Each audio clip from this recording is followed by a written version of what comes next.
জনাব নাজমুল হাসান কলিমুল্লাহ, আপনাকে স্বাগত জানাচ্ছি। ধন্যবাদ। জি, আমাকে এই অপারেশন সম্পর্কে যদি একটু বিস্তারিত বলতেন। আমরা কিছু ভিডিও ফুটেজ দেখেছি, আমি যদি আপনাকে একটু দেখাই, যে এই যে দেখতে পান,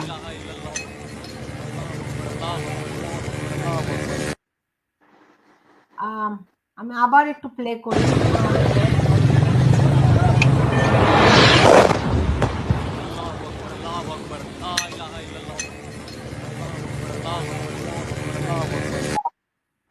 এরকম অনেকগুলো ভিডিও ফুটেজ এরই মধ্যে সামাজিক যোগাযোগ মাধ্যমগুলোতে দেখা দিয়েছে। ভারত আগে থেকেই গণমাধ্যমগুলোর উপর রেস্ট্রিকশন দিয়ে রেখেছিল। আপনি জানেন যে, আপনি আমাদেরকে একটু বিস্তারিত যদি বলেন। ধন্যবাদ। ভারত যে হামলা করবে এটা ছিল প্রত্যাশিত। আপনার যেটি জানান দেওয়া হয়েছিল যে তারা পহেলগামে যেই ২৬ জন হত হয়েছেন, ২৫ জন ভারতীয় একজন নেপালি টুরিস্ট, তাদের এই মৃত্যুর বা হত্যার বদলা নেবে, এটা ছিল এক্সপেক্টেড। এবং ভারত যেটি জানান দিয়েছে যে তারা অপারেশন সিন্ধু নামে এই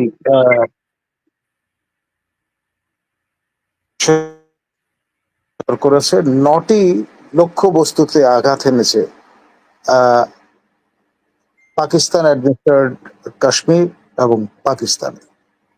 এবং যেটি বলা হয়েছে যে তারা কোনো পাকিস্তান সেনা ফ্যাসিলিটিতে হামলা করেনি, সেটা সুচিন্তিতভাবে অ্যাভয়েড করেছে, যাতে প্রিটেক্সট হিসেবে পাকিস্তান ব্যবহার না করতে পারে যে তাদের সৈন্যরা আক্রান্ত হয়েছে, সুতরাং তাদের রিটালিয়েট করতে হবে। এই বিষয়টি তারা মনে করেছেন যে এই লক্ষ্যবস্তুতে আঘাতের ব্যাপারটি সেটা টিট ফর ট্যাটের মতো, অর্থাৎ যেহেতু পহেলগামে হামলা করা হয়েছিল, সুতরাং তার বদলা হিসেবে তারা এটি করেছেন এবং এখানেই তারা প্রত্যাশা করছেন এটা সমাপ্তি ঘটবে, এটা এসকালেট করবে না, ফার্দার এসকালেট করবে না। এবং পাকিস্তানের পক্ষ থেকে বলা হয়েছে যে ৩ জন হত হয়েছেন এই হামলায়, এবং তারা প্রিপেয়ার্ড টু ফেস এনি ইভেন্চুয়ালিটিস। ইতিমধ্যে আরব সাগরে দুই পক্ষই আপনার তাদের নৌবাহিনী প্রস্তুত রেখেছে। একটি ন্যাটোভুক্ত দেশ তুর্কিয়া থেকে যুদ্ধজাহাজ গুডির ভিজিটে পাকিস্তানের করাচিতে এসে উপনীত হয়েছে। আর ইতিমধ্যে আপনার মার্কিন প্রেসিডেন্ট ডোনাল্ড ট্রাম্প এবং রাশিয়ান প্রেসিডেন্ট পুতিন মহোদয় উভয়ই জানান দিয়েছেন যে ভারত তাদের বন্ধু, এবং পাকিস্তান যদি ভারতে হামলা করে তাহলে তারা পাকিস্তান ধ্বংস করে দেবেন। এই ঘোষণা উভয় পক্ষ থেকেই করা হয়েছে। তৎসত্ত্বেও ভারতের দৃষ্টিকোণ থেকে অসীম মনির, যিনি পাকিস্তানের বর্তমান সেনা প্রধান, তিনি খুবই তাদের দৃষ্টিতে একজন বিপজ্জনক ব্যক্তি, এবং he is the strongest man in Pakistan at the moment. তো এই শক্তিশালী ব্যক্তিটির যে মাইন্ডসেট, তিনি সম্প্রতি এই পহেলগাম হামলার প্রাক্কালে স্মরণ করিয়ে দিয়েছেন সবাইকে যে আপনার two nation theory still valid, এবং পাকিস্তান মুসলিম রাষ্ট্র এবং ভারত হিন্দুস্তান, এরকমের একটি বার্তা তিনি প্রদানের চেষ্টা করেছেন। তারপরেই পহেলগামের ঘটনাটি ঘটে। এবং মজার ব্যাপার হচ্ছে এখানে যে ২৬ জন প্রাণহানি ঘটেছে, তার মধ্যে ১৫ জনই মুসলিম ধর্মাবলম্বী, ইসলাম ধর্মাবলম্বী। এটা একটা বিষয়। আর এখানে আপনার জয়শঙ্কর মহোদয়, যিনি ভারতের এক্সটার্নাল অ্যাফেয়ার্স মিনিস্টার, তিনি সম্প্রতি জানান দিয়েছিলেন যে কাশ্মীর সমস্যার সমাধান নিহিত আপনার পাক বা পাকিস্তান অকুপাইড কাশ্মীর মুক্ত করার মধ্য দিয়ে, অর্থাৎ সেটি যদি ভারতের নিয়ন্ত্রণ প্রতিষ্ঠা করা যায় তাহলে এই সমস্যার স্থায়ী সমাধান ঘটবে। এখন ন্যাচারালি পাকিস্তান নিউক্লিয়ার আর্মড একটি নেশন, এবং তারা এই যে বর্তমান যে উত্তেজনাটি দেখা দিয়েছে তার প্রেক্ষিতে জানান দিয়েছে যে প্রথমেই তারা যে মেজার নেবে তার মধ্যে একটি হচ্ছে নিউক্লিয়ার আপনার তাদের যে ক্যাপাবিলিটি আছে সেটি তার ডেমনস্ট্রেট করবে। আর তার বিপরীতে ভারত বলেছে যে তারা যে পানি চুক্তি আছে যেটি 1960-এ ফিল্ড মার্শাল আইয়ুব খান এবং জওহরলাল নেহরুর মধ্যে স্বাক্ষরিত হয়েছিল ওয়ার্ল্ড ব্যাংকের তত্ত্বাবধানে, সেটি তারা স্থগিত করে দিচ্ছে। তো ফলে দুই দেশের আপনার যে মেজার তারা ঘোষণা করেছেন সেখানে আপনার অবস্থানগত পার্থক্য আছে। আপনার নিউক্লিয়ার অপশন ব্যবহার করা মানে হচ্ছে মিউচুয়াল অ্যানাহিলেশন বা ডিস্ট্রাকশন। কারণ হচ্ছে প্রায় সংখ্যক নিউক্লিয়ার ওয়ারহেড আছে ভারত এবং পাকিস্তানের, এবং শেয়ানে শেয়ানে অবস্থা। তো ফলে পাকিস্তান আবার ব্যালিস্টিক মিসাইল ক্যাপাসিটিও তারা তাদের এনহান্স করেছে। এই সম্প্রতি তারা তাদের একটি মিসাইল টেস্টও করেছে সাফল্যের সঙ্গে। তো সব মিলিয়ে টান টান একটা উত্তেজনাকর পরিস্থিতি বিরাজমান, এবং বেলুচিস্তান এবং পাখতুনখোয়াতে যে টেনশন চলছে তা থেকে দৃষ্টি ফেরানোর জন্য হলেও পাকিস্তান যদি ভারতে আবার একটা লিমিটেড স্ট্রাইক করে বসে বা কনভেনশনাল ওয়ারহেড ব্যবহার না করে যদি নিউক্লিয়ার ওয়ারহেড ব্যবহার করে বসে তাহলে সবচেয়ে ক্ষতিগ্রস্ত হওয়ার সম্ভাবনা বেশি আমাদের। কারণ মিলিটারি দৃষ্টিভঙ্গি থেকে দেখলে ম্যাক্সিমাম ক্যাজুয়ালিটি যদি এনশিওর করা যায় তাহলেই হামলার সার্থকতা তার মধ্যে নিহিত। তো সবচেয়ে বেশি জনসংখ্যা অধ্যুষিত মেট্রোপলিস হচ্ছে কলকাতা ভারতের, এবং বাংলাদেশ লাগোয়া। যদি আপনার যারা নিক্ষেপ করছে আপনার নিউক্লিয়ার ওয়ারহেড তারা চাইবে যত দূরে এটি লক্ষ্যবস্তুতে আঘাত হানে তত ভালো, কারণ তেজস্ক্রিয়তা উৎসে এসে কম ক্ষতি করবে। সেই দৃষ্টিকোণ থেকে তারা আপনার এই হামলা করে বসতে পারে। তো ফলে আমাদেরকে সর্বদা সতর্ক থাকতে হবে, এবং eternal vigilance is the price of freedom. আর আমরা এমন একটি ভয়ঙ্কর জোনে অবস্থান করছি, আপনারা কতটা অ্যাওয়্যার, কারণ এশিয়া মহাদেশ হচ্ছে tooth and nail nuclear arm. সেই ইসরায়েল বলুন, আপনার নর্থ কোরিয়া বলুন, রাশিয়ান ফেডারেশন বলুন, আমাদের প্রতিবেশী রাষ্ট্র ভারত এবং পাকিস্তান বলুন, বা ইরান কিংবা মিয়ানমার, এদের মিয়ানমার এবং ইরানের ক্ল্যান্ডেস্টাইন নিউক্লিয়ার প্রজেক্ট আছে। আবার পাকিস্তান এবং ভারতের এবং চায়নার প্রোভেন ক্যাপাসিটি আছে। তো ফলে আমরা কিন্তু surrounded by nuclear armed nations. আমরা যতই শান্তির কথা বলি, যতই বলি আমরা নিউক্লিয়ার নন প্রলিফারেশন ট্রিটিতে স্বাক্ষরকারী দেশ, কিন্তু সেটা এই তেজস্ক্রিয়তার যে আপনার গম্যতা তা কোনোভাবেই আমাদের শিল্ড হিসেবে রক্ষা করবে না। সে বিষয়টা আমাদের ভেবে দেখতে হবে। আর আমাদের জনঘনত্ব এত বেশি এখানে, রূপপুরের মতো যে বিলাসিতার আশ্রয় আমরা নিয়েছি সেই ব্যাপারেও আমাদের রিথিঙ্ক করা দরকার। কোনো কারণে চার্নোবিলের মতো যদি একটা অ্যাক্সিডেন্টও হয় তাহলে কিন্তু এই আমাদের নর্থ বেঙ্গল সিরিয়াসলি এফেক্টেড হবে। ধন্যবাদ। জি, জনাব কলিমুল্লাহ, আপনি অনেকগুলো কথা বলেছেন। কোনটা রেখে যে কোন প্রশ্নটি আপনাকে করব, শুরুতে যদি বলি, আপনি শুরুতে যে কথাটি বলেছেন যে এটি জাস্ট কাশ্মীরে যে হামলা হয়েছে তার একটি জবাব ভারত দিয়েছে নিজের জাস্ট অস্তিত্ব জানান দেওয়ার জন্যই, এবং পাল্টা আঘাত পাকিস্তান থেকে আসবে না, আপনি এমনটি বলছেন, তাই তো? আমি যদি ভুল বুঝে না থাকি। সম্ভাবনা কম, সেই চিন্তা ভাবনা করেই ভারত এমন সব লক্ষ্যবস্তু বেছে নিয়েছে যেগুলোকে মিলিটারি ইনস্টলেশন বলা যাবে না, বলা যাবে টেরর সাইট বা টেরর অপারেশন ক্যাম্প।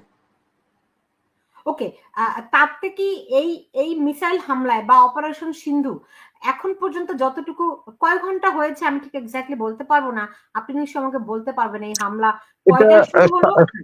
7 তারিখের ঘটনা। মানে 7 তারিখ শুরু হয়েছে রাত 12টা থেকে ঢাকা টাইম।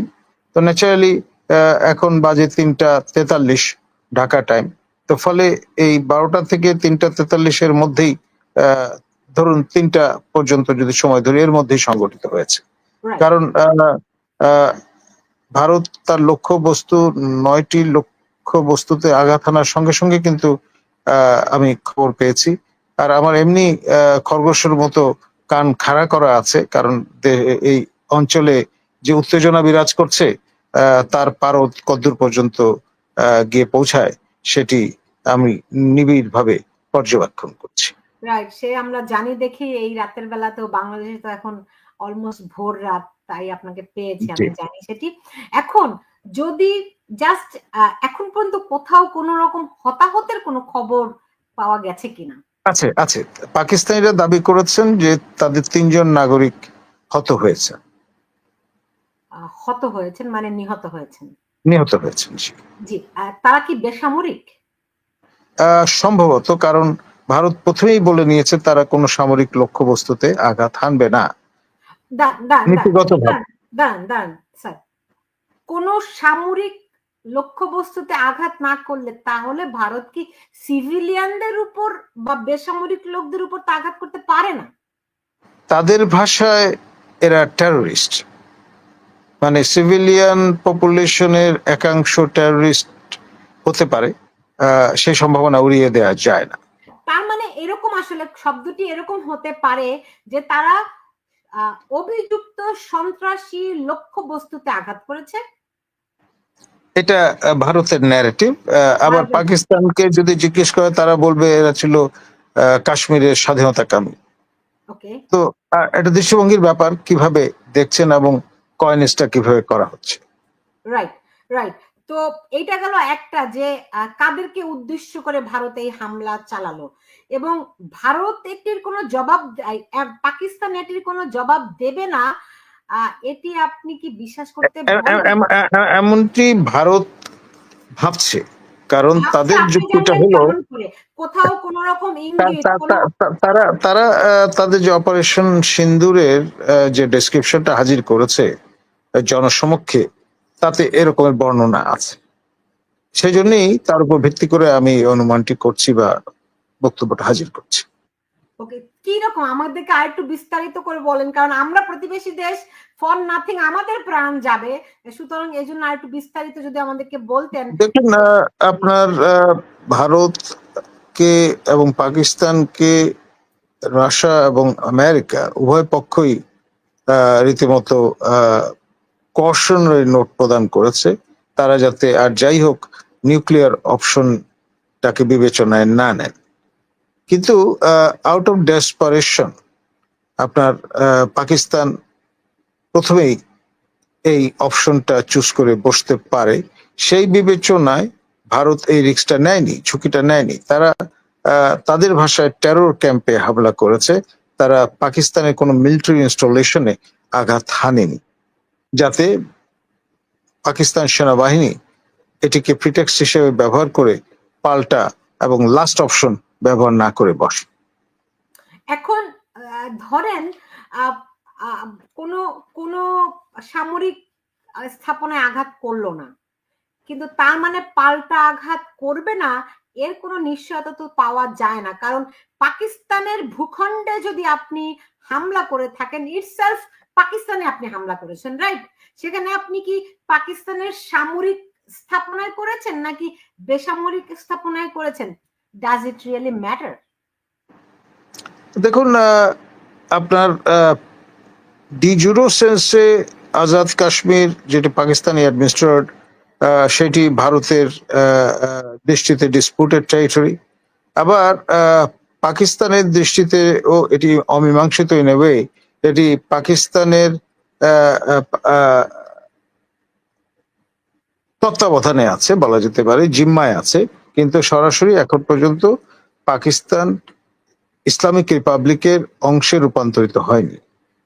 জাতিসংঘের প্রস্তাব মোতাবেক এখানে প্লেবিসাইট অনুষ্ঠিত হওয়ার কথা, এবং প্লেবিসাইটের উপর ফলাফলের উপর ভিত্তি করে পাকিস্তান এক্সপেক্ট করছে যে এখানকার অধিবাসীরা আপনার আপনার পাকিস্তানে যোগ দেওয়ার পক্ষে রায় দেবে গণভোটে। কিন্তু যেহেতু সেই গণভোট টিল টু ডেট সেই 47 থেকে শুরু করে এখন পর্যন্ত অনুষ্ঠিত হয়নি বা আয়োজন করা যায়নি, ফলে সেই সম্ভাবনা তাত্ত্বিক হয়ে রয়ে গেছে।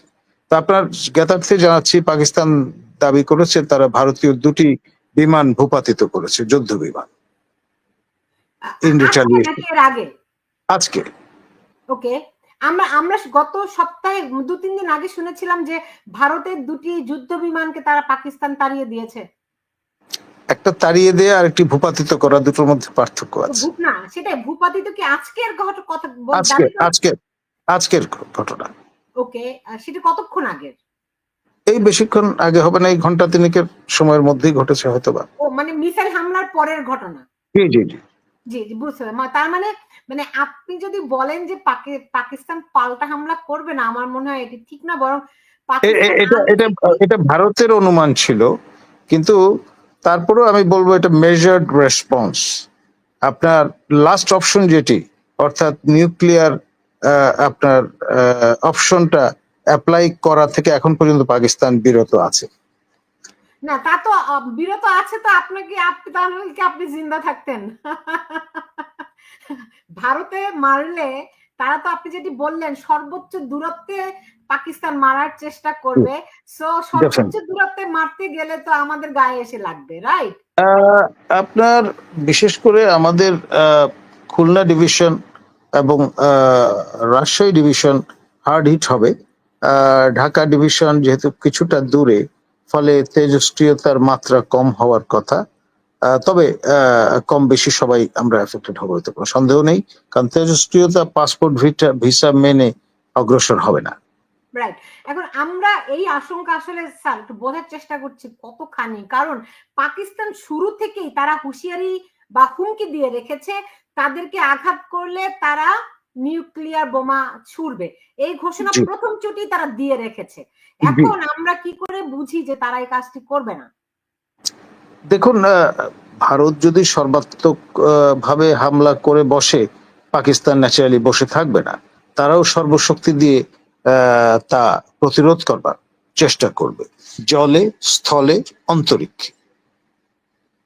তা তো বটেই, কিন্তু ভারতও চুপচাপ বসে থাকবে না। আপনি এর মধ্যে নিশ্চয়ই জেনেছেন যে ভারত তার নাগরিকদের, প্রতিটি রাজ্যের 29টি রাজ্যের নাগরিকদেরকে এরই মধ্যে তারা ড্রিল করিয়েছে, মানে একটা যুদ্ধ অবস্থায় কিভাবে নিজেদেরকে নিরাপদ রাখতে হবে এই মহড়া কিন্তু ভারতের প্রতিটি নাগরিককে, পুরো নাগরিকদেরকে তারা দিয়েছে। তার মানে ভারত বড় যুদ্ধের জন্য প্রস্তুত। যেই মহড়া তারা 1971 সালে দিয়েছিল, এরপরে গত 53 বছরে সেই মহড়া ভারতকে আর কখনো দিতে হয়নি, এবার কিন্তু দিয়েছে। ফলে আপনি যদি মনে করেন যে পাকিস্তান পাল্টা জবাব দেবে না এই মিসাইল হামলার, সেটি কি সঙ্গত হচ্ছে? কারণ ভারতের প্রস্তুতি তো ব্যাপক আমরা দেখতে পাচ্ছি। দেখুন, এই যুদ্ধ সেটি যদি নিউক্লিয়ার যুদ্ধে রূপান্তরিত হয়, সেটা হবে মিউচুয়াল ডিস্ট্রাকশনের যুদ্ধ। এটা সুস্থ স্বাভাবিক মানুষ যারা নেতৃত্বে আছেন, সিভিলিয়ান আপনার নেতৃত্ব কিংবা মিলিটারি নেতৃত্ব, তারা ডেফিনেটলি লাস্ট থিং যেটা চাইবেন যে নিউক্লিয়ার আপনার এই প্রলিফারেশন। না, তা তো বটেই। এখন এটা তো আকস্মিক ভাবেও ঘটেনি, সেই কাশ্মীরে হামলাও হয়েছে অনেকদিন হলো, এবং একটা যুদ্ধ এই অঞ্চলে সেই 5ই আগস্টের পর থেকেই, মানে শেখ হাসিনার পতনের পর থেকেই কিন্তু আমরা একটা যুদ্ধ অবস্থার মধ্যে আছি। সেটি সূত্রপাত বাংলাদেশ থেকে হয়েছে, এবং বাংলাদেশ কি এর মধ্যে জড়িয়ে যেতে পারে? আমরা দেখেছি প্রফেসর ইউনূস তিনি আগে থেকেই হুঁশিয়ারি দিয়েছেন যে আমাদেরকে, এই মাত্র গত সপ্তাহে তিনি নৌবাহিনীর একটি অনুষ্ঠানে ঘোষণা দিয়েছেন যে আমাদেরকে যুদ্ধের জন্য প্রস্তুত থাকতে হবে, বিমান বাহিনীর একটি অনুষ্ঠান। রাইট। রাইট। ফলে আমরা কি কোনোভাবে জড়িয়ে যেতে পারি কিনা? দেখুন, আমি মনে করি দ্বিতীয় বিশ্বযুদ্ধকালীন সময়ে স্পেনে যে অবস্থাটি হয়েছিল, পুরো জনগোষ্ঠী দুই ভাগে ভাগ হয়ে গিয়েছিল। এক ভাগ সমর্থন করছিল ব্রিটেনের অবস্থান, আরেক ভাগ সমর্থন করছিল জার্মানির অবস্থান। তো ফলে দুই ভাগে ভাগ হয়ে রীতিমতো হস্টাইল একটা আইবল টু আইবল সিচুয়েশন তৈরি হয়েছিল। এখানেও স্থানীয়ভাবে পাকিস্তান সমর্থক এবং ভারত সমর্থক দুই ভাগে ভাগ হয়ে আমাদের জনগোষ্ঠী আত্মহননের পথ বেছে নিতে পারে। আম যে আর আশঙ্কাটি আমাদের বর্তমানে তথ্য মন্ত্রণালয়ের দায়িত্বে নিয়োজিত মাননীয় উপদেষ্টা, যাকে মাস্টার মাইন্ড হিসেবে অভিহিত করেছেন আমাদের মাননীয় প্রধান উপদেষ্টা বিশ্ব দরবারে, মাহফুজ, তিনি হয়তো যেই বিষয়টি প্রেডিক্ট করেছেন, আছে গৃহযুদ্ধ অবস্থা তৈরি হতে পারে বাংলাদেশে, এই পাকিস্তান ভারত উত্তেজনার প্রেক্ষাপটে সেরকম একটি অবস্থা তৈরি হয়ে যেতে পারে, দুই পক্ষে ভাগ হয়ে দেশবাসী নিজেদের মধ্যে যুদ্ধ শুরু করে দিতে পারে। তো সেখানে এই যে আমরা যে আলোচনা করছি যে পার্বত্য অঞ্চলে বা রাখাইনদের জন্য আরাকানদের জন্য আপনার করিডোর দেয়া, এগুলি এগুলি সব সামগ্রিকভাবে কি একই সূত্রে গাঁথা নাকি? দেখুন, সোশ্যাল মিডিয়ামে একটি ছবি ভেসে বেড়াচ্ছে আমাদের দেশপ্রেমিক সেনাবাহিনীর একজন সদস্য রক্তাক্ত অবস্থায়, কমবেট পরিহিত অবস্থায় তাকে দেখা যাচ্ছে আমাদের পার্বত্য কোনো একটি অঞ্চলে। তো এই যে ব্যাপারটি, সুতরাং এটা একেবারেই নিরামিষ বিষয় নয়। কারা আপনার হত্যা করেছে তাকে আমরা কি জানতে পেরেছি? বা যেটা সোশ্যাল মিডিয়ায় বলা হচ্ছে দুর্বৃত্তরা, এটা তো স্ট্যান্ডার্ড সোশ্যাল মিডিয়া বাদ দেন, আমরা সঠিক কোন আইএসপিআর থেকে কোন রকম কোন খবর কি পেয়েছি? আমার জানা মতে না, তবে সোশ্যাল মিডিয়ামে কমবেট পরিহিত আপনার সৈনিকের লাশ দেখা যাচ্ছে, একজনেরই তো। একজন। এর আগে আমরা ঢাকায় দেখেছি একজনের ঝুলন্ত, একদম ইউনিফর্ম পরিহিত একজনের ঝুলন্ত মরদেহ কিন্তু আমরা দেখেছি। জি, ফলে এগুলো কি আপনি মনে করেন ওই যে গৃহযুদ্ধ বলছে ওগুলির সঙ্গে সম্পর্কিত? এখন ধরুন, খুব ভালো আলামত তো নয়, আমি বলবো ব্যাড ওমেন, অর্থাৎ ঝড়ের পূর্বাভাস। আমি বুঝতে পারছি যে আপনি যে ইঙ্গিতগুলো দিচ্ছেন, হ্যাঁ, এগুলো তো নিশ্চয়ই অনেক দুশ্চিন্তারই কথা, কিন্তু মানে আমাদের এই অঞ্চলকে পুরো পুরো দক্ষিণ এশিয়াকে যেই অস্থিরতা তৈরি করার চেষ্টা হচ্ছে বলে আমরা পশ্চিমা বিশ্বের দিকে ইঙ্গিত দেয়া হচ্ছে, সেখানে সেখানে আপনার স্টেক হোল্ডার কারা? এখানে আসলে ধরুন, এই যে সর্বশেষ যে অবস্থাটি আমাদের ডক্টর শিরিন হকের নেতৃত্বাধীন নারী কমিশন তাদের রিপোর্ট হাজির করবার সাথে সাথে কিন্তু তীব্র প্রতিক্রিয়া তৈরি হয়েছে উইদিন। এবং খেয়াল করে দেখুন, সর্বশেষ যে ঘটনাটি ঘটেছে, কদিন ধরে বরিশাল বিশ্ববিদ্যালয় উত্তপ্ত হয়ে উঠেছে এবং টার্গেট হচ্ছেন আমাদের বরিশাল বিশ্ববিদ্যালয়ে নিয়োজিত একমাত্র নারী উপাচার্য। সকল পাবলিক ইউনিভার্সিটির মধ্যে একমাত্র বরিশাল বিশ্ববিদ্যালয়ে বর্তমান সরকার ক্ষমতায় আসার পরে নারী উপাচার্য প্রফেসর ডক্টর সুচিতা শর্মিনকে সেখানে নিয়োগ দান করা হয়েছে। তিনি বারংবার কিন্তু আপনার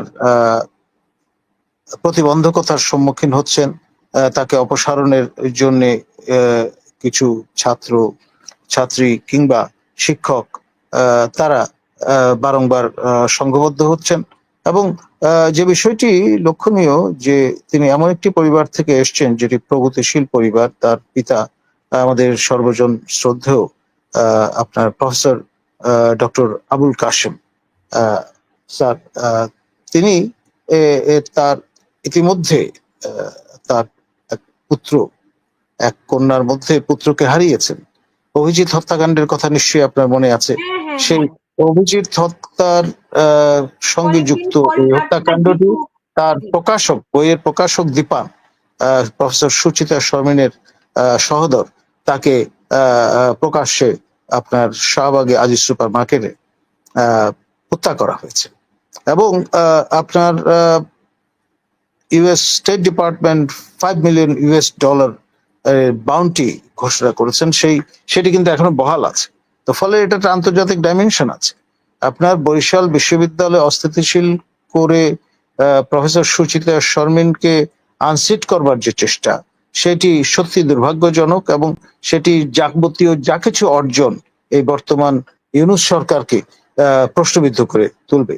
কারণ প্রফেসর ইউনূস বিশ্বজোড়া যে সুখ্যাতি অর্জন করেছেন, সেটি কিন্তু সহভাগিতার একটা বিষয় আছে এখানে। তিনি ব্যক্তি প্রফেসর ডক্টর ইউনূস এবং তার প্রতিষ্ঠান গ্রামীণ, যেখানে নারীরা আপনার সফল উদ্যোক্তা হিসেবে গড়ে উঠবার একটা প্রয়াস পাচ্ছেন, এই দুই পক্ষকে, মানে গ্রামীণ প্রতিষ্ঠান হিসেবে, ব্যক্তি ইউনূস পার্সোনালিটি হিসেবে, দুইজনকে যৌথভাবে কিন্তু আপনার এই পুরস্কারে আপনার মহিমান্বিত করা হয়েছে। এখন তার এই অর্জন সরকার প্রধান হিসেবে ম্লান হয়ে যাবে যদি একমাত্র নারী ভাইস চ্যান্সেলরকেও অসম্মানিত হয়ে বিদায় নিতে হয় দায়িত্ব থেকে, তার টেনিওর শেষ করার আগে। জি, বুঝতে পেরেছি বুঝতে পেরেছি। কিন্তু আমি আমি একটু ওই যে পাক ভারত যুদ্ধের দিকে আবার একটু নজর দিতে চাই। মানে আপনি বলছেন, মানে মানে মিসাইল ভারত মেরেছে, এর জবাবে ভারত পাকিস্তান ভারতের একটি যুদ্ধ বিমান ভূপাতিত করেছে বলে আপনি দুটি যুদ্ধ বিমান ভূপাতিত করেছে বলে পাকিস্তান দাবি করছে। তো লেটেস্ট কি আমরা মানে আমার বিষয়টি, প্রশ্নটি হচ্ছে যে শেষ পর্যন্ত এটি কোথায় গিয়ে গড়াতে পারে? এবং দেখুন, যেহেতু একটা চোখ রাঙানি আছে দুই সবচেয়ে ক্ষমতাধর ব্যক্তির পক্ষ থেকে, ডোনাল্ড ট্রাম্প এবং ভ্লাদিমির পুতিনের পক্ষ থেকে, সেই জন্যে এটা এক ধরনের ইন্স্যুরেন্সের মতো। কিন্তু আউট অফ ডেসপারেশন পাকিস্তান এবং পাকিস্তান সেনাবাহিনীর প্রধান আসিম মনির, তিনি যদি আপনার অ্যাডভেঞ্চারাস হয়ে ওঠেন, যদি স্বীয় বিবেচনায় তিনি কোনো সিদ্ধান্ত নিয়ে বসেন, তার ফলে পুরো এই অঞ্চল, আপনার এখানকার যে ব্যালেন্স অফ পাওয়ার বলুন, বা আপনার যে টপোগ্রাফি বলুন, কিংবা আপনার জনসংখ্যার যে ডেমোগ্রাফিক ব্যালেন্স, সবকিছু কিন্তু এফেক্টেড হয়ে যেতে পারে।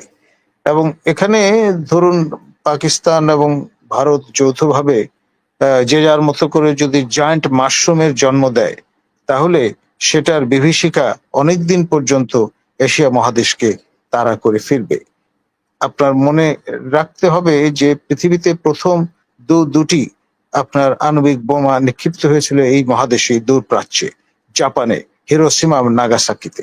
এবং সেই বিভীষিকা কিন্তু এখনো আমরা ভুলতে পারিনি।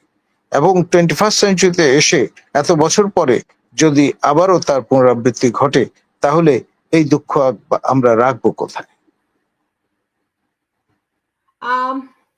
এখন ধরেন যদি পাক ভারত যুদ্ধ এরপরে পাল্টাপাল্টি চলতে থাকে, সেক্ষেত্রে আমরা দেখছি পাকিস্তানের সঙ্গে আমাদের এখন বন্ধুত্ব পূর্ণ সম্পর্ক তৈরির দিকে ডক্টর ইউনূস বেশি ফোকাস করছেন, মনোযোগ দিচ্ছেন, তাই না? সেই দিক থেকে ভারতের সঙ্গে একটা একটা দা কুমড়ের সম্পর্ক, একটা শত্রুতাপূর্ণ সম্পর্ক। সেক্ষেত্রে আমাদের অবস্থান কি হবে? আমরা যদি পাকিস্তানের পক্ষে যাই তাইলে কি হবে, আর আমরা যদি ভারতের পক্ষে যাই তাইলে কি হবে? কিংবা আমাদের এই মাঝামাঝি দুই পক্ষে না জড়িয়ে মাঝামাঝি থাকার কোনো সুযোগ আছে কিনা, নাকি আমাদেরকে এই যুদ্ধে জড়ানোর জন্যই 5ই আগস্টের এই এত কিছু, এত আয়োজন? দেখুন, আমাদের দুই প্রতিবেশী রাষ্ট্র ভারত এবং পাকিস্তান বেলিজারেন্ট অবস্থানের থেকে যদি একে অপরের উপর হামলে পড়ে, এটি definitely third large country in the region হিসেবে বাংলাদেশকে এফেক্ট করবে, কোনো সন্দেহ নেই। আর আপনার যে জজবা, সেটা তো আরো এর পারদ অনেক উপরে উঠবে আমার ধারণা। ফলে ব্যাপক সিভিল স্ট্রাইফ থেকে শুরু করে হানাহানি পর্যন্ত তা পর্যবসিত হতে পারে। ইতিমধ্যে আপনি জানেন যে আমাদের সাবেক বিডিআর প্রধান, যিনি বর্তমানে এই বিডিআর হত্যাকাণ্ডের জন্য যে কমিশন নিয়োজিত আছে তার প্রধান হিসেবে দায়িত্ব পালন করছেন, তিনি আহ্বান জানিয়েছেন যদি তেমন পরিস্থিতির সম্মুখীন হই আমরা, তাহলে আমাদের উচিত হবে উত্তর পূর্ব ভারতের যে সেভেন সিস্টার রাজ্য তা নিজেদের করতলগত করে নেয়া। এবং পরবর্তীতে যখন ভারতের নিয়ে কনসার্ন ব্যক্ত করেছে, আপনার আমাদের পররাষ্ট্র মন্ত্রণালয়ের পক্ষ থেকে সুইফটলি জানানো হয়েছে যে এটি অবসরপ্রাপ্ত 2 স্টার জেনারেল ফজলুর রহমানের একান্ত ব্যক্তিগত মতামত, এর সঙ্গে সরকারের কোনো সম্পর্ক নেই। এইভাবে আমরা দায় এড়ানোর চেষ্টা করেছি। কিন্তু এখানে তার মতো প্রবীণ এবং রেসপন্সিবল ব্যক্তি, যাকে হিরো হিসেবে ট্রিট করা হয়, তিনি যখন এ ধরনের বক্তব্য হিসাব নিকাশ করেই দিয়ে বসেন, তখন এর ইমপ্লিকেশন হতে পারে ফার রিচিং। জি, এখন মানে বিষয়টি তো আসলে অনেক জটিল এবং গুরুতর। নানান ভাবে আমরা সরকারের তরফ থেকে দায় এড়ানোর চেষ্টা হলেও কিন্তু আমরা দেখেছি যে আমরা পায়ে পায়ে বাঁধিয়ে ভারতের সঙ্গে ঝগড়া করার চেষ্টা অনেকভাবে করেছি। এর মধ্যে ভারতের রাফায়েল আমাদের দিকে নাকি তাক করা আছে, ওদিকে যুদ্ধ তারা বেঁধেছে। মানে ধরেন ৭১-এর আগে বলা হয় যে পাকিস্তান মানে মানে বাংলাদেশের স্বাধীনতা যুদ্ধ, এখানে ভারতের ভূমিকাটি ছিল যাতে করে 2 ফ্রন্টে ভারতকে যুদ্ধের মোকাবেলা করতে না হয়। এইটা একটা ভারতের বড় স্বার্থ ছিল বলে দাবি করা হয়, হয়তো সত্য। কিন্তু ধরেন এখন যে পরিস্থিতি, সেই পরিস্থিতিতে বাংলাদেশের যে রাজনৈতিক পরিস্থিতি বর্তমানে, সেই ক্ষেত্রে ভারতকে চাপে রাখার জন্য এই সেভেন সিস্টার্স ভাঙা বা ভারতকে ভাঙার চেষ্টা বাংলাদেশকে দিয়ে, আবার ওইদিকে পাকিস্তানকে ভাঙার চেষ্টা ওই ফ্রন্টে, বেলুচিস্তান আপনি জানেন ওই ফ্রন্টেও উত্তেজনা। ফলে আসলে এই অঞ্চলেরই মানচিত্র নাকি বদলে যাবে। এই ব্যাপারে যদি একটু বিস্তারিত আমাদেরকে বলতেন। সেক্ষেত্রে স্যার, আমার প্রশ্ন হচ্ছে, আমরা মানে যদি মানচিত্র বদলে যায়, যদি এরকম ভাঙাভাঙি, দেশ ভাঙাভাঙির ব্যাপার থাকে, আমরা কারো গুটি হওয়ার প্রয়োজনীয়তা আছে কিনা, কিংবা আমরা গুটি না হওয়ার উপায় আমাদের কি আছে, হতে আদৌ চাই কিনা আমরা? ধন্যবাদ। দিল্লি বেসড একটি অ্যাসোসিয়েশন, ইন্ডিয়ান রিইউনিফিকেশন অ্যাসোসিয়েশন, দীর্ঘদিন ধরে ক্রিয়াশীল আছে। তাদের প্রেমবলে বলা আছে তারা বাংলাদেশ এবং পাকিস্তানকে নিয়ে লার্জার ইন্ডিয়া গঠন করতে চায়। এবং আরেকটু এগিয়ে কেউ কেউ ভাবছেন যে শকুনির দেশ বলে পরিচিত আফগানিস্তান থেকে শুরু করে আপনার দক্ষিণ আরাকান অর্থাৎ রাখাইন পর্যন্ত বিস্তীর্ণ এই অঞ্চল নিয়ে একটি আসমুদ্র হিমাচল বিস্তৃত বৃহৎ ভারত বিনির্মাণের স্বপ্ন দেখছেন। তো ফলে ওই যে Indian reunification association, Delhi based একটি নসরকারি প্রতিষ্ঠান, তারা কিন্তু ঘোষণা দিয়ে ওয়েবসাইট খুলে দীর্ঘদিন ধরে এই কার্যক্রম পরিচালনা করছেন। ওকে, বাট শুনতেই তো একটু হাস্যকর লাগছে না? আমি অবাক হচ্ছি না, কারণ শুরুটা এমন ভাবেই হয়, তারপর গ্র্যাজুয়ালি যখন ধরুন জায়নিস্ট মুভমেন্ট শুরু হয়েছিল এবং বেলফোর ডিক্লারেশন ঘটেছিল, তখন কিন্তু কেউ সিরিয়াসলি ভাবেননি যে এটা হবে ফেট অ্যাকমপ্লি ফর দি মিডল ইস্ট। এবং লেভেন্টের মানচিত্র পাল্টে গিয়েছে, এখন তো লার্জার ইসরায়েল গঠনের প্রক্রিয়া চলছে।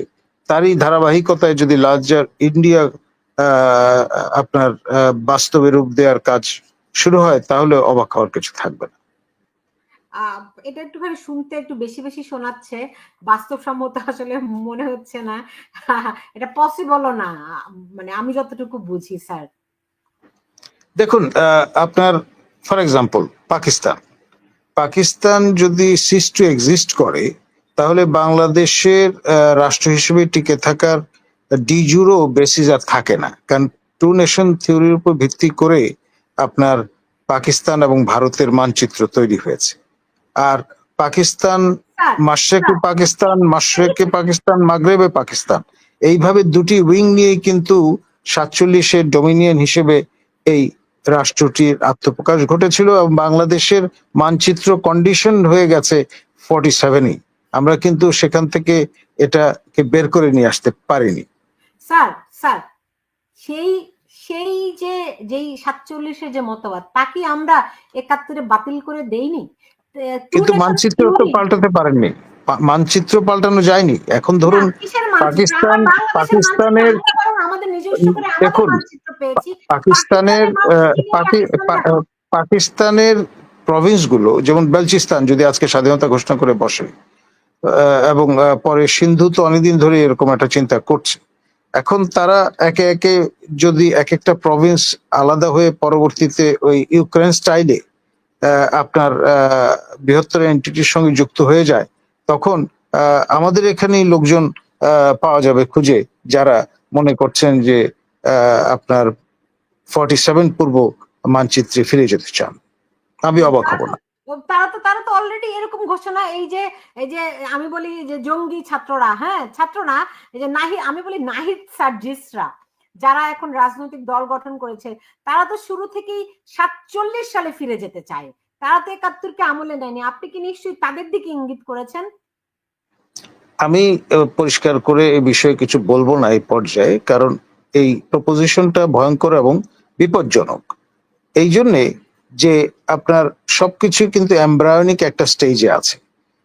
এখন যতক্ষণ পর্যন্ত এই যে আমরা আলোচনাটা করলাম সেটা বাস্তবতার মুখ না দেখে, অর্থাৎ পাকিস্তান খণ্ড বিখণ্ড না হয়ে যায়, ততক্ষণ পর্যন্ত এর বাস্তবতা অনুভব করাটা রীতিমতো অলিক কল্পনা সামিল বলে বিবেচিত হবে। বুঝতে পেরেছি। এখন আমরা আবার একটু ফিরি যে ভারত পাকিস্তানে মিসাইল হামলা করেছে, বিনিময়ে পাকিস্তান দাবি করেছে যে তারা ভারতের দুটি যুদ্ধ বিমান ভূপাতিত করেছে। এই অবস্থায় একটা খুবই চরম একটা উত্তেজনা বিরাজ করছে। আমরা জানি না শেষ পর্যন্ত পরিস্থিতি কোন দিকে গড়ায়। যদিও প্রফেসর নাজমুল হাসান কলিমুল্লাহ তিনি অনুমান করছেন পরিস্থিতি অন্যদিকে গড়াবে না। মানে যুদ্ধ, আপনি কি বলবেন যে আসলে যুদ্ধ বেঁধে গেল, নাকি এটি আর কি জাস্ট জবাবই দিল?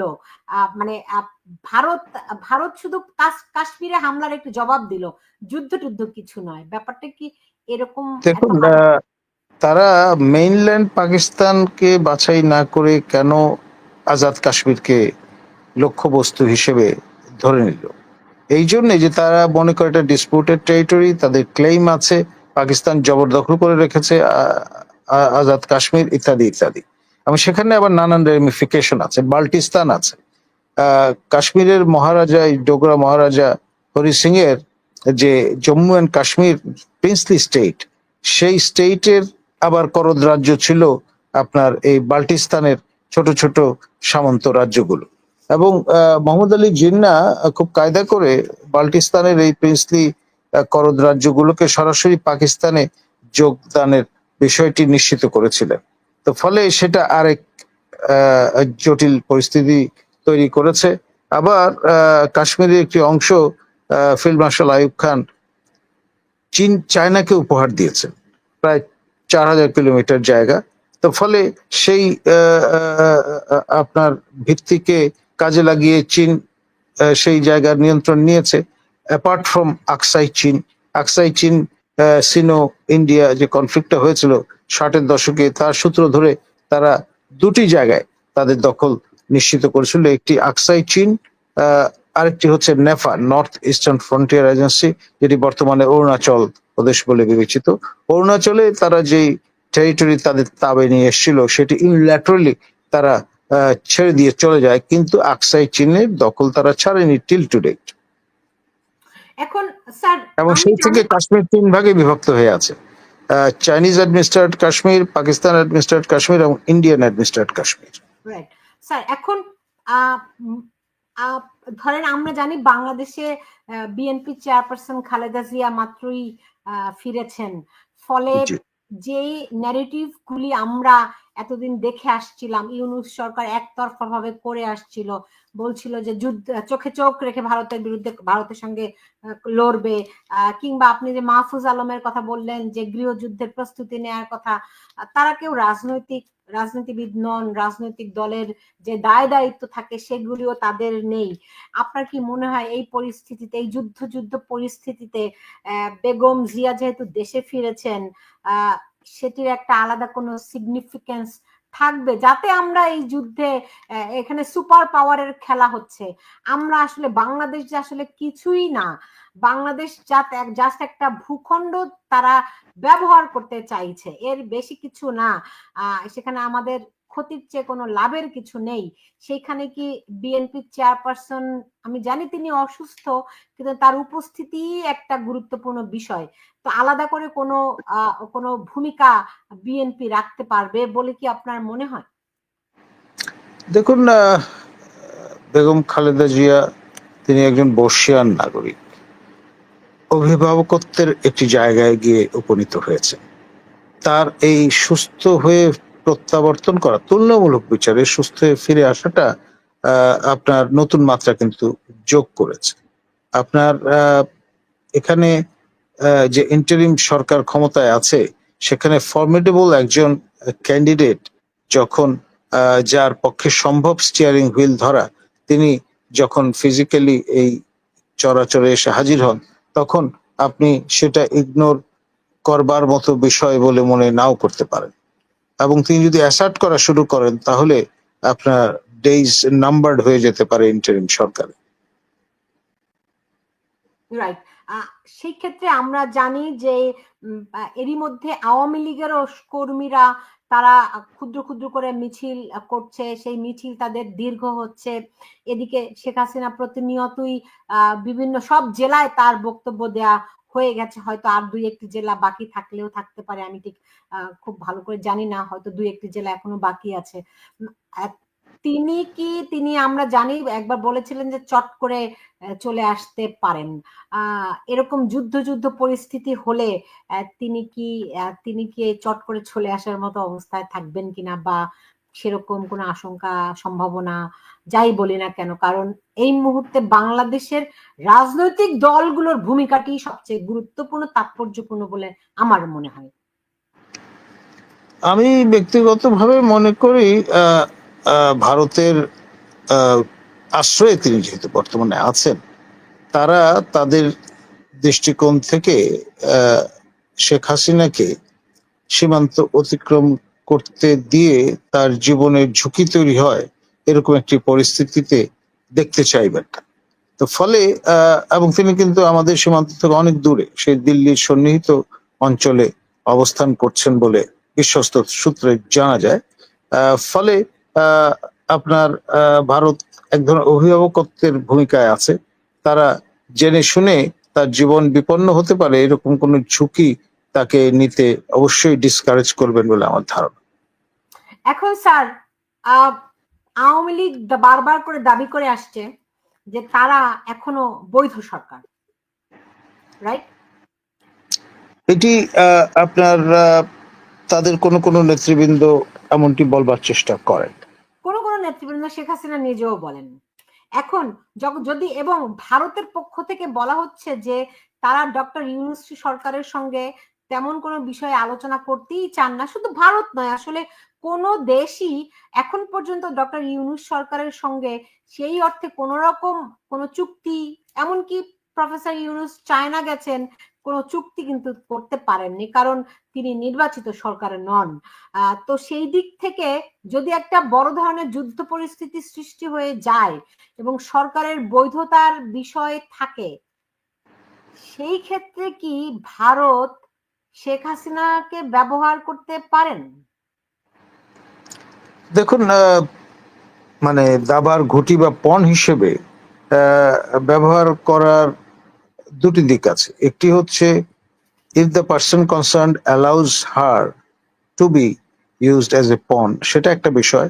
আরেকটি হচ্ছে, তিনি একটি দলের এবং একটি রাষ্ট্রের যাকে পিতা বলা হয় তার কন্যা, সুতরাং এবং দীর্ঘ সময় ধরে তিনি কিন্তু এই দেশের সরকার প্রধান হিসেবে দায়িত্ব পালন করেছেন। আপনার টানা প্রায় 16 বছর। তার আগে আরেক টার্মে তিনি 96-তে সরকার যখন গঠন করেছিলেন 12ই জুন 1996 আপনার সপ্তম সংসদ নির্বাচনের মধ্য দিয়ে, ফলে 4বার তিনি সরকার প্রধান হিসেবে দায়িত্ব যেহেতু পালন করেছেন, তার আপনার সম্মত হওয়া অসম্মতি প্রকাশ করার বিষয়টাও গুরুত্বের সঙ্গে বিবেচনা করার দাবি রাখে। না, তা তো অবশ্যই। তিনি তো অবশ্য বলেছেন যে মানে ক্ষমতায় থাকতে তিনি বারবার করেই বলেছেন যে তিনি বাংলাদেশের ভূখণ্ড যদি কাউকে ব্যবহার করতে দেন, যদি এয়ার বেস তৈরি করতে দেন, তাহলে তিনি প্রধানমন্ত্রী থাকতে পারেন, ক্ষমতায় থাকতে পারেন, কিন্তু তিনি সেটি করবেন না। দেশ বিক্রি করে তিনি ক্ষমতা থাকতে চান না, এই কথা তিনি তো বারবার করেই বলেছেন। ফলে দেশের সঙ্গে যে তিনি কোনো কি বলবো এটিকে, মানে দেশপ্রেমিকের যেই উদাহরণ তিনি সৃষ্টি করেছেন আগে থেকেই জনগণকে হুঁশিয়ারি করে, সেটি নিঃসন্দেহে একটা প্রশংসার দাবি রাখে নাকি? দেখুন, তিনি একজন সরকার প্রধান হিসেবে তার মতো করে রাজনৈতিক বক্তব্য সময় সময় হাজির করেছেন। তো ফলে এটি ইতিহাসের অংশ, এখন অতীত ইতিহাসের অংশ। আর যেহেতু তিনি এখনো বেঁচে আছেন, আমাদের প্রতিবেশী রাষ্ট্রে আশ্রিত অবস্থায় আছেন, ফলে তিনি যদি এই মত্ত লোক থেকে বিদায় নিতেন তাহলে ইতিহাসের পরিপূর্ণ অংশে পরিণত হতেন। বর্তমানে যেহেতু এখনো তিনি জীবিত আছেন, সক্ষম আছেন এবং আপনার একটি দলের কাণ্ডারি হিসেবে এখন পর্যন্ত পদত্যাগ করেননি, সেইটা নিয়ে কোনো রকমের ডিবেট এখন আমার জানা মতে নেই। প্রধানমন্ত্রী আছেন কি নেই সেটা নিয়ে ডিবেট আছে, কিন্তু দলের নেতৃত্ব কিন্তু তিনি পরিত্যাগ করেছেন বলে আমি শুনিনি, ও সরকারও সেটা দাবি করেন। জি স্যার, তার মানে ভারত পাকিস্তান যেই বন্ধুত্ব, মানে যে শত্রুতাপূর্ণ যেই সম্পর্ক, সেটি এখন খুব সহজ করে বলেন স্যার, যে আসলে যুদ্ধে গড়ালো নাকি গড়ালো না? দেখুন, যুদ্ধপূর্ব অবস্থা বিরাজমান। এটি যদি এসকালেট করে তাহলে আপনার কনভেনশনাল ওয়ার থেকে পরবর্তীতে নিউক্লিয়ার আপনার যুদ্ধে রূপান্তরিত হতে পারে। গড ফরবিড তেমনটি যাতে না হয়, তবে সময়টা ভয়ঙ্কর, এতে কোনো সন্দেহ নেই। জি, আমরা আমরা দেখেছি ভারত এর আগে সার্জিক্যাল স্ট্রাইক করেছে।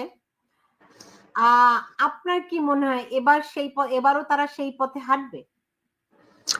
এই যে 9টি লক্ষ্যবস্তুতে যে আঘাত হানার ব্যাপারটি, সেটা তো এক ধরনের সার্জিক্যাল স্ট্রাইক বটেই। এবারও তাই ভারত করলো অপারেশন সিন্দুরের বাস্তবায়নের মধ্য দিয়ে। তবে আবার এই যে ভূপাতিত হওয়ার যে ঘটনাটি পাকিস্তান দাবি করছে, পাকিস্তানের 3 জন নাগরিক হত হবার যে জানানটা তারা দিয়েছেন, সব মিলিয়ে টেনশন ইজ রানিং হাই। সিচুয়েশনটা আইবল টু আইবল। রাইট। এখন সেই ক্ষেত্রে নতুন কোনো আপডেট আছে কিনা আমাদেরকে যদি একটু বলতেন। দেখুন, আপনার এখন যে অবস্থাটা, এমনি ইরান, ইসরায়েল এবং আপনার মার্কিন যুক্তরাষ্ট্রের সঙ্গে এক লগারে, এবং ইরান আবার মধ্যস্থতার প্রস্তাব দিয়েছে পাকিস্তান এবং ভারতের এই উত্তেজনাকর পরিস্থিতিতে। তো সব মিলিয়ে আপনার ওইদিকে আফগানিস্তানের সঙ্গে সম্পর্কটাও কিন্তু অম্লমধুর পাকিস্তানে। তো সব মিলিয়ে সকল ফ্রন্ট কিন্তু তেতে আছে। এখন শেষ অবধি কি দাঁড়ায় সেটি এখন দেখবার বিষয়। জি, তাহলে স্যার আমি শেষ করব। এরই মধ্যে প্রায় 4 ঘন্টারও বেশি হয়ে গেছে যে এই হামলা শুরু হয়েছে, এবং এখন পর্যন্ত পাকিস্তান দাবি করেছে যে তাদের 3 জন বেসামরিক মানুষ নিহত হয়েছে। ভারত এই হামলার কথা বলেছে যে তারা সন্ত্রাসী মানে সন্ত্রাসী স্থাপনায় হামলা করেছে বলে ভারত দাবি করেছে। অন্যদিকে পাকিস্তান বলছে যে এটি কোনো মানে বেসামরিক নাগরিকের উপর বা বেসামরিক স্থাপনায় হামলা করেছে। আর আপনি বলছেন যে ভারত পরিকল্পিতভাবেই কোনো সামরিক স্থাপনায় হামলা করেনি, কারণ তারা যুদ্ধটাকে পরবর্তী পাল্টা যুদ্ধ অ্যাভয়েড করতে চেয়েছে, এড়াতে চেয়েছে। কিন্তু বিষয়টা এত সহজ সরল সমীকরণে এই এতক্ষণ দীর্ঘ প্রায় ঘন্টাখানেক হয়ে গেছে, এই আলোচনার পরেও কি আপনি এই সিদ্ধান্তে থাকবেন কিনা? দেখুন, আপনার তাৎক্ষণিকতার একটা উপাদান সবসময় থেকে যায়। এখন ধরুন পাকিস্তান যদি তাদের এই বাটন টিপে বসে, তাহলে তো পুরো বল গেমটাই পাল্টে যেতে পারে। আর বিষয়টা যদি এরকম যে ইন্ডিয়ান প্রভোকেশন এমন হয়ে দাঁড়ায় যে পাকিস্তান রেসপন্ড না করে পারছে না, তখন কিন্তু বিষয়টা হয়ে দাঁড়াবে আরেক রকম। ওকে, সেটা কি রকম একটু যদি ব্যাখ্যা করতেন আমাদেরকে। দেখুন, আপনার পাকিস্তান যদি নিউক্লিয়ার অপশন অ্যাপ্লাই করে বসে, তাহলে definitely it will bring catastrophe for south Asia, কোনো সন্দেহ। তো সেই ক্ষেত্রে তো কেউই মানে পাকিস্তান যদি অ্যাপ্লাই করে ফেলে, সেই ক্ষেত্রে ভারত তো আর বসে থাকবে না, কারণ তাদেরও তো নিউক্লিয়ার আছে। এখন ধরুন দুই পক্ষ যদি এই মিউচুয়াল অ্যানাহিলেশনের পথে আগায়, তাতে পরিস্থিতি দাঁড়াবে এমন যে ধরনের দ্বিধাহ আমরা প্রবেশ করি। আর এখানে আরেকটি দিক আছে, ইসরায়েল ভারতের অ্যালাই, এবং তারা সর্বাত্মকভাবে ভারতকে টেকনোলজিক্যালি সহায়তা করছে যাতে পাকিস্তানের এই নিউক্লিয়ার ডিভাইস গুলো আপনার ডিঅ্যাক্টিভেট করা যায়। কারা এটি কাজ করছে? ইসরায়েল। ওকে, এটা যদি একটু একটু একটু আমাদেরকে খোলাসা করে বলেন যে পাকিস্তান যদি তাদের নিউক্লিয়ার উইপেন ব্যবহার করে, সেই ক্ষেত্রে সেটিকে উদ্যত হয়, তখন হয়তো করার জন্য ইসরায়েল কাজ করছে। ইসরায়েল তার যে প্রযুক্তিগত উৎকর্ষতা আছে, সেইটি ভারতের সঙ্গে আপনার সহভাগিতায় ব্যবহার করে বসতে পারে। ফলে আপনার ধরুন যে তেজস্ক্রিয়তার কথা আমরা আশঙ্কা করছি, সেটা অনেকাংশে সীমায়িত হয়ে যেতে পারে। মানে মোট কথা হচ্ছে যে ড্যামেজ কন্ট্রোল মেজর হিসেবে ভারতের ইসরায়েলের সঙ্গে সেই আন্ডারস্ট্যান্ডিং বা চুক্তি কিংবা আছে, সেই আন্ডারস্ট্যান্ডিংটা আছে, এবং ইসরায়েলের একটি আপনার টিম এই লক্ষ্যে কাজ করছে ভারতে বর্তমানে। তারা এসে হাজির হয়েছে। কোথায় হাজির হয়েছে? ভারতে। কবে থেকে হাজির আছে তারা? এই গত 3-4 দিন ধরে। ওকে, ইসরায়েলের সেই নিউক্লিয়ার উইপেন মানে পারমাণবিক অস্ত্র নিষ্ক্রিয় করার বিশেষজ্ঞ দল এরই মধ্যে ভারতে অবস্থান করছে। যদি পাকিস্তান কোনো কারণে পারমাণবিক অস্ত্র ব্যবহার করে, তাহলে ইসরায়েলি যে বিশেষজ্ঞ দল ভারতে বর্তমানে অবস্থান করছে, তারা সেটিকে নিষ্ক্রিয় করার সক্ষমতা তাদের আছে, এই তো? জি। এটা বললে তো মানুষ অনেকখানি নিশ্চিত। তাহলে তো এত বেশি দুশ্চিন্তার কিছু নেই। সমস্যাটা হলো আমাদের এই অঞ্চলে অনেকে ইসরায়েল তো নামই শুনতে চায় না। মানে ভাবে যে এটা এমন একটা ট্যাবু, এর নাম উচ্চারণ করলেও সমস্যা। মানে যাকে দেখতে না তার চলন বাঁকা, মানে বিষয়টা অনেকটা এরকম। না, এখন তাইলে তো এখন অন্য প্রসঙ্গে যেতে হয়। যেভাবে করে ফিলিস্তিনেতে মানুষ হত্যা করা হচ্ছে, তাই না? তাতে করে ইসরায়েলের উপর মানুষের আক্রোশ থাকাটা তো অস্বাভাবিক নয়। মুসলিম ভ্রাতৃত্ববোধ বলে তো একটি জিনিস আছে, তাই না? জি। সো সেই দিক থেকে হয়তো একটা ইমোশনাল বন্ডিং তো আছেই। জি, ডেফিনেটলি। জি। এখন মানে তার মানে আমরা এখানে ইসরায়েলের ভূমিকা একটা পেলাম। এখন আমরা দেখলাম কদিন আগে মাত্র রাশিয়ার যুদ্ধ জাহাজ বাংলাদেশেও 3 দিন না 4 দিন ছিল। 4 দিন তারা গুডউইল ভিজিটে এসেছিল আমাদের চট্টগ্রাম বন্দরে। রাইট। এর আগে তারা মানে ভারতের আমন্ত্রণে তারা এই কি বলবো এটাকে ভারত মহাসাগরে এসেছিল, বঙ্গোপসাগরে এসেছিল, এবং তারা মানে এটি বাহ্যিক হলেও মূল অন্তর্নিহিত বিষয় হচ্ছে তারা আশেপাশেই আছে, রাইট? রাইট, জি। ফলে ওই যে জলে স্থলে অন্তরিক্ষে যদি যুদ্ধ শুরু হয় তাহলে হচ্ছে গিয়ে মানে রাশিয়াকেও আমরা এর মধ্যে দেখতে পাবো, এই তো। তাহলে পরিস্থিতিটা কি দাঁড়াচ্ছে আমাদেরকে আলাদা ব্যাখ্যা করেন। দেখুন, আপনার হিস্টোরিক্যালি স্পিকিং ইন্ডিয়াকে সোভিয়েত ক্লায়েন্ট স্টেট বলা হয়, যেমন মিয়ানমারকে বলা হয় চাইনিজ ক্লায়েন্ট স্টেট। সেই গড়ছড়া থাকবার কারণে আপনার সর্বাধুনিক আপনার প্রতিরক্ষা বিমান প্রতিরক্ষা ব্যবস্থা রাশিয়া ভারতকে প্রদান করেছে, যেটা যুক্তরাষ্ট্রের খুব একটা মনোপুত হয়নি। কিন্তু এটা রিয়ালিটি, সেই লিগেসি এখনো বিদ্যমান। ইউনিয়ন অফ সোভিয়েত সোশ্যালিস্ট রিপাবলিকের সঙ্গে ভারত ইউনিয়নের যে গড়ছড়া সেটি টাইম টেস্টেড, তো ফলে তাদের তো স্টেক থাকবে, এটাই স্বাভাবিক। জি, মানে তার মানে আমরা আসলে যদি এটি আজকে যেই মিসাইল হামলা এবং মানে ভারতের পক্ষ থেকে মিসাইল হামলা এবং পাকিস্তানের পক্ষ থেকে দুটি ভারতের যুদ্ধ বিমান ভূপাতিত করা, এইখানে যদি না থামে, এরপর যদি আরো গড়াতে থাকে, তখন আমরা আমেরিকার উপস্থিতি দেখতে পাবো, আমরা রাশিয়ার উপস্থিতি দেখতে পাবো, আমরা চীনের ইনভলভমেন্ট দেখতে পাবো, আমরা ইসরায়েলের উপস্থিতি দেখতে পাবো, এই তো। এর বাইরে কি ধরেন অন্যদেরকেও আমরা দেখতে পাবো নাকি? ধরেন আমেরিকা আসলে তখন নেটোর কথা আসে, তখন ইউরোপীয় ইউনিয়ন। আমেরিকা তো খুব দূরে নয়, এটা ভাবার কোনো কারণ নেই যে 7 সমুদ্র 13 নদীর ওই পারে, আটলান্টিকের ওই পারে আমেরিকা অবস্থান করছে। নো, তাদের নেভাল প্রেজেন্স আছে ইন্ডিয়ান ওশনে, ডিয়াগো গার্সিয়া, যেটি তারা ব্রিটিশদের কাছ থেকে ইজারা নিয়ে নৌ ঘাঁটি স্থাপন করেছে।